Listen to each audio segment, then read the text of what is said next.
806 days without a connected punch. Last night, Afflalo and Bjelica, which Bjelica explained like this: I have to protect myself and my family. Family, guys. Like he's Liam Neeson in Taken 4. So we have family for this one. We have free agent scoring for Paul and the Clippers. Simmons and Lowry, Ibaka and Johnson, their own schoolyard reasons. All that just in the last week. What is happening in the NBA right now, Ramona? And where is Commissioner Adam Silver in all this?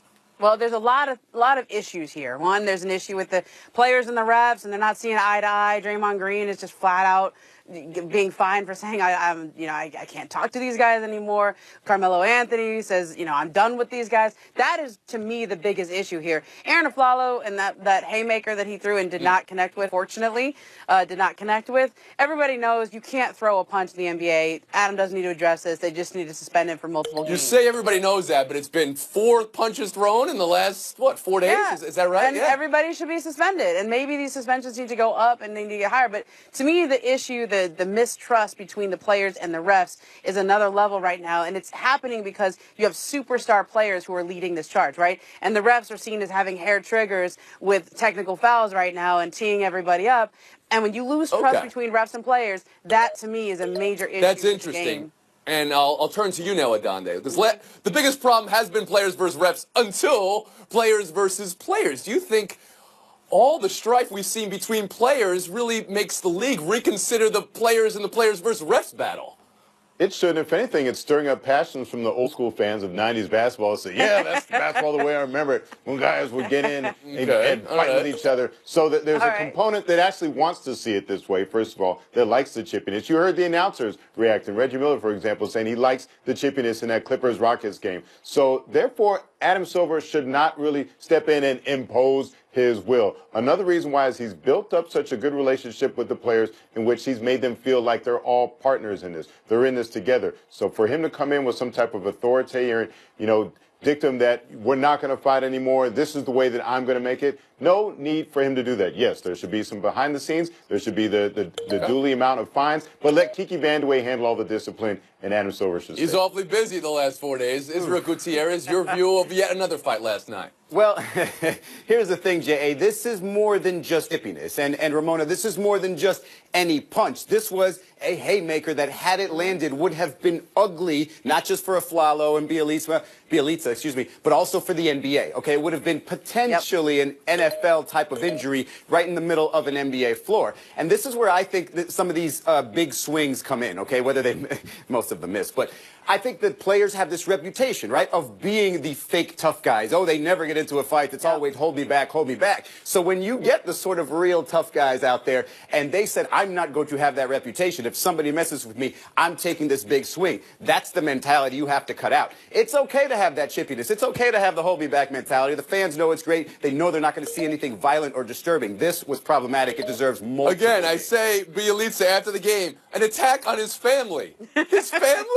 In the middle of that, this was an attack on his family. I have another question here is, what do you have to do to not get punished in this situation? He got swung at hard and basically just held Afflalo's head under his arm, and he's going to get in trouble for this. Well, yeah, I mean, it was pretty good. It could have been a DDT. He didn't pull the trigger on that. Clinton Yates on the fight last night. This is where the NBA has a bit of an identity issue. Do you want to be the league that has no fighting whatsoever and is throwing people out of games for one small move, or do you want to be the league that all the old school guys are saying is supposed to be sort of a tough guy kind of thing? I think the rules are way too stringent in general, but this is all on the players. The refs-players situation is a completely different circumstance than how guys get punished for fighting.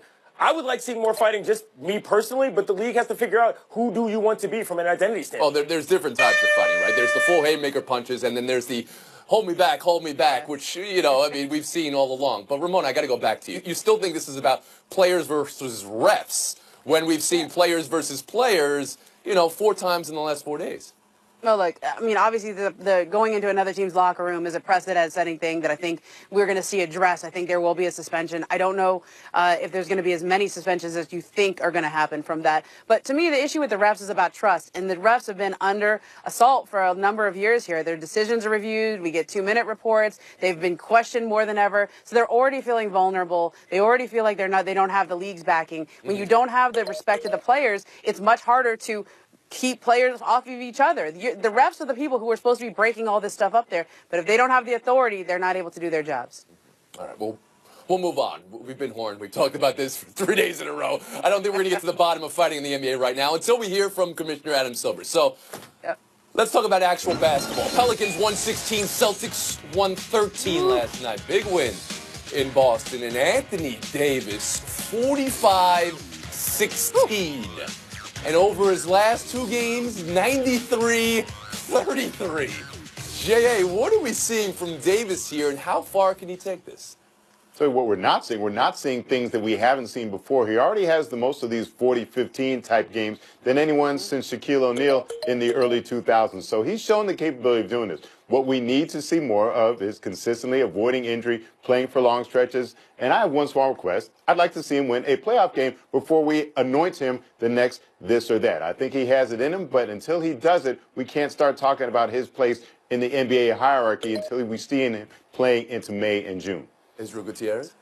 I think this guy is great, and the only thing he has to avoid is those injuries. And I don't know if he can or if he will, but you're talking about Shaq type of dominant numbers. You're talking about a guy who put up these numbers when he had almost nobody playing around him. Now he's got a DeMarcus Cousins. Now he's got a Rajon Rondo who can feed him the ball. Now he's got Drew Holiday out there to spread the floor and make some plays. And now you're seeing these types of games back to back, possibly to back. And this is the type of great that this guy is. Now, if you want to project what he can do with this team, just putting this team into the playoffs and getting a taste, and yeah, probably winning a game, J.A. or 2, I think is going to just propel him to the next step. The thing about AD that a lot of people don't recognize is he doesn't want to go anywhere. He's good enough, and he knows he's good enough to stay there and have people come play with him to win championships. So if he can elevate this team one step to the next and then needs help to go to that elite level, then they're going to come to him. He's not going anywhere. Clint Yates. Yeah, but let's see that happen before we start talking about this guy as some sort of transcendent player. When he came into the league, that big man who was outside, could shoot the three, had a little touch, that was a bit of a novelty. People weren't used to seeing that. Now, those guys are all over the place. So Anthony Davis, to me, putting up the numbers is, sure, it's great. But until I see the Pels actually do something, I'm just going to consider him one of the next great big men in that generation of guys, because that's really all he is at this point. Ramona? Well, what you're seeing is a guy backing up his words, because 2 weeks ago, he did a story with Adrian Wojnarowski saying, you know, I love New Orleans. I don't want to go anywhere. I want to win here. And it was laying the groundwork for him to then turn around and say, if we don't win here, I want to go someplace else because I need to win, right? I don't know anything different. What he's doing, you've put that out there, you say that is a shot across the bow at the Pelicans, and they hear that loud and clear, and it is their worst nightmare, right? This is their franchise guy. But you know what? He's backing it up. You put it out there, you better play like a franchise player, and he is right now. Israel back in? Clinton, he is not one of those other bigs. He's not Kristaps Porzingis. He's better than that. He is the complete package and still getting better. Well, let's talk about the complete package. In the Giannis versus Davis, who do you want for the next 10 years? You're a GM. Adane, Davis, no playoff wins. Giannis, I think they went 6 games with the Raptors last year, so I guess that's 2 playoff wins, but it's not winning in the first round. So who are you taking in your 10-year plan? Well, even though the league is going toward three-pointers, and Anthony Davis actually has more threes than Giannis this season, I'm still going with Giannis because he can set up other guys to make three-pointers, and he'll develop a shot too. I'm going with AD because he can actually make three-pointers. Giannis, as good as he is not an outside shooter. Gutierrez? I'm going with AD too because, like I said, he is still improving. And Clint Yates? Giannis, he's more marketable, and I just think he's meaner and has a better motor. Better mean. Move on. Headline 3, the Steelers firing offensive coordinator Todd Haley today. Looks like they're going to promote their quarterback coach. Report from Mike Florio, Pro Football Talk, that some team partners are lobbying Pittsburgh Steelers ownership fire Mike Tomlin. Clinton, a lot to sink your teeth into here. Firing an OC after scoring 42 in a playoff game. But also the season they just had, the home loss they just had to Jacksonville. Could Tomlin get fired here? It sounds crazy because the Steelers are sort of one of those bastions of stability in the NFL, but I think that it would be fair to get rid of him at this point. Look, you've had your run. He's got his Super Bowls. Not everything has to last forever. His decision-making at the end of that game and what happened with the coaches regarding that Jacksonville stuff was unforgivable in some minds. And again, they had a good run. Sometimes you got to move on. I think this might be one of those cases. Whoa, unforgivable loss, says Yates. Losing to Jacksonville at home. You believe the Steelers underachieved this year, I think, is the headline. Absolutely. Okay. Israel, do you agree with that? Well, yeah, I really do. Now, I don't think he should be fired. I think to think that it's crazy that he should be fired is actually crazy. Because if you look at this offense and look at the talent on there, they underachieved, like you said, Tony. If you look at what they did coaching-wise, they utilized the play-action pass less than anybody else in the league, and they arguably have the best running back in the league. That doesn't really make a lot of sense in terms of a coaching tactic. So, yes, he should be examined as part of why they're underachieving. Do I think it's bad enough for him to be fired? No, of course not, because if you can win 11, 10, 11, 13 games, as a fan, you're going to pray for that, and you're going to hang on to that as much as you want, because there are too many Cleveland Browns and Miami Dolphins fans out there telling you the opposite, that it's terrible to be bad. John, where are we with the Steelers right now, and would firing Tomlin be a move you could see they make? Well, who's saying this anonymously? The limited partners. When you think of the Steelers, do you think of the limited partners, or do you think of the Rooneys? And when you do think of the Rooneys, the correct answer, by the way, you think of continuity, and you think of Chuck Noll to Bill Cowher to Mike Tomlin and the consistency they've had there. And oh, by the way, Tomlin has the best regular season record of that group. He has the same Super Bowl record as Cowher, 1-1, and he's managed to win consistently, even though it's Ben Roethlisberger always in the lineup, is Le'Veon Bell always in the lineup, Brown always in the lineup. Injuries, suspensions, whatever, he deals with it, continues to win. Maybe changing the Haley. And let's take a bigger picture of the season they just had. They have the best weapons at running back and wide receiver in the NFL. They had a year, if you remember the start of the year, of course, Le'Veon Bell didn't want to work in the start of the season. And then the anthem protests for this team more than any was really under a microscope, if you remember that. Now throw in a playoff loss at home where the final score is 45-42 to Jacksonville, Ramona. And how do you see Mike Tomlin as coach of this team? Yeah, I mean, first of all, have I been on the show long enough that I'm now no longer a limited partner? I think I'm a full partner in the show, Limited partners. I didn't even understand that, because for me it is the Roonies that are the face of the Steelers, and correct. who are the limited partners? The limited partners are just dudes who put in some money and get to sit in the suites. Like, shut up. You don't have any decision making here. I mean, look, Mike Tomlin's been the Pittsburgh Steelers coach for 11 years, and they've never had a losing season. Le'Veon Bell had a holdout. Martavis Bryant wanted to be traded in the middle of the season. Everything that happened with Ryan Shazier. I mean, that was just devastating to that defense, right? Ben Roethlisberger's talking about retiring, the anthem protest you mentioned. This guy got them to a 13-3 record, and at the end of the year, the defense didn't show up. They didn't lose that game because of the last couple of minutes. They lost because they couldn't stop anybody all games. So stop. This is Mike Tomlin. 13-3 is an enormous record. Having the home playoff game and losing. There was a stretch in the middle of the season. They were winning a lot of games on a kick in the last seconds of game. I think they won 4 or 5 games with a kick in the last minute.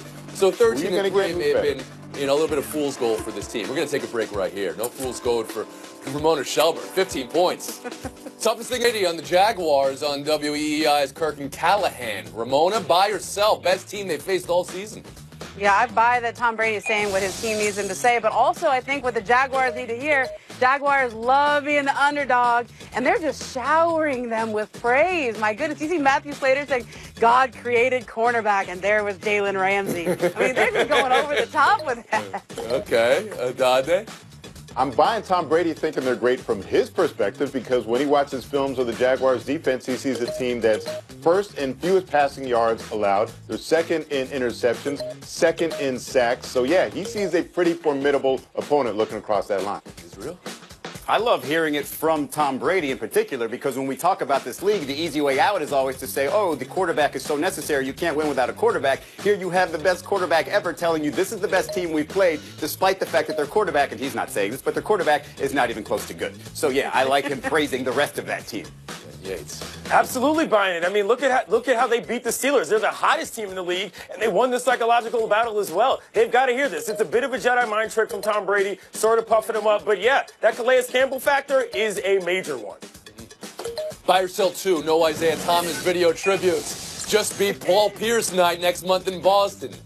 The amount of oxygen we've spent on this over the last 2 weeks, but it's worth it. Pierce said the only reason why the Celtics were doing it for Thomas, by the way, was guilt over trading him.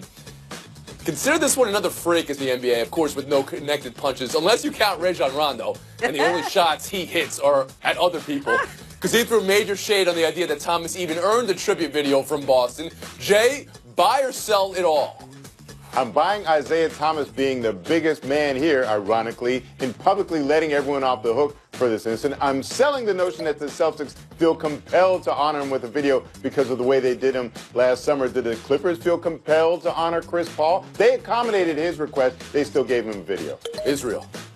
I just need to hammer this point home to Paul. Paul, you choose how you feel in that time where Isaiah Thomas would be getting said tribute video. You can either choose feel selfish because somebody else is getting some applause, or you can choose to be happy for someone who's getting that same applause that you got from those fans over the course of your career. There's nothing but negativity coming from that other way. You're doing the wrong thing. So you think Paul Pierce was fill in the blank, small to selfish? Selfish is the word Israel uses. Clinton, how about you?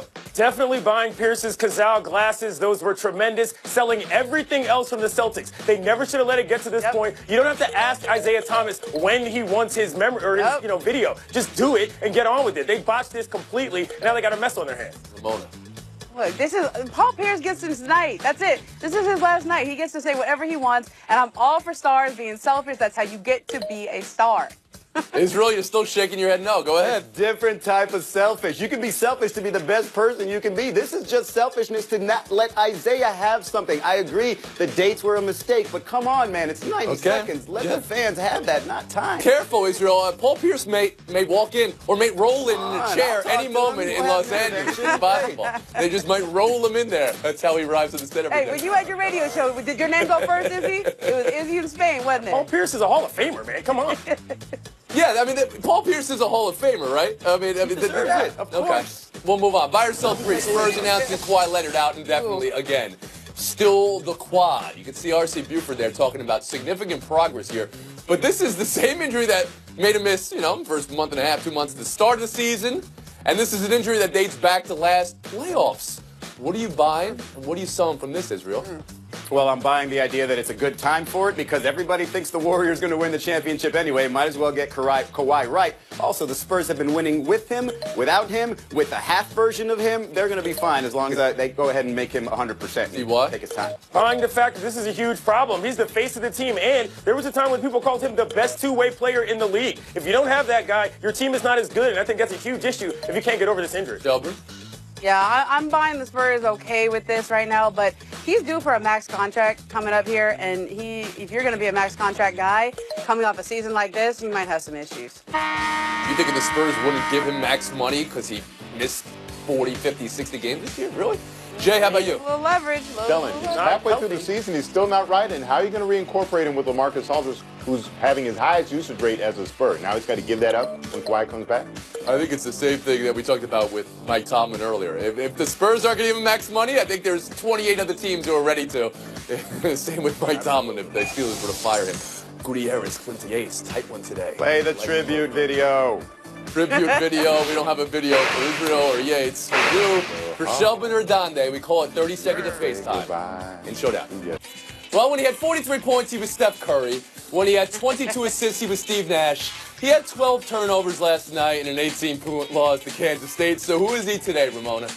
He's a guy who's doing too much. All those guys who have the ball in their hand and they're playmakers, they tend to push the line and get a lot of turnovers. Steve Nash would always lead the league in turnovers. Trae Young's no different.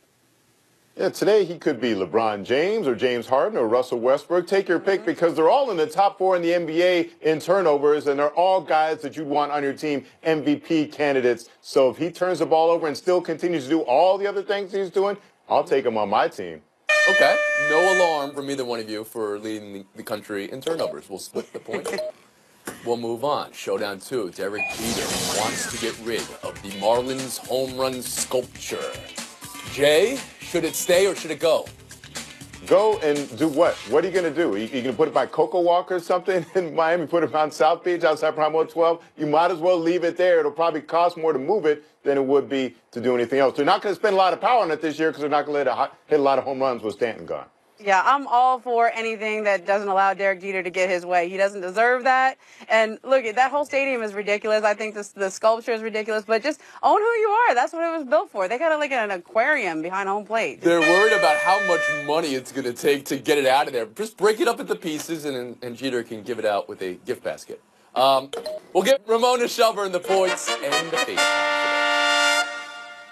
All right, well, if you haven't read the Outside the Line story yet on Larry Nassar, who is the doctor who was accused of sexual assault of a lot of gymnasts go all throughout the years, please go and do that.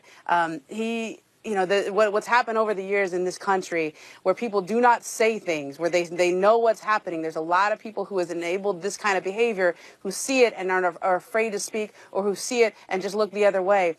That story from Outside the Lines really traces how this all happened. And I know we go to sports because we want to escape all this, but do yourself a favor, read that, understand what happens in this world, and let's hope we can help this from happening ever again. It's a tenet of time's up. It's time to listen to these stories, even if it makes us uncomfortable.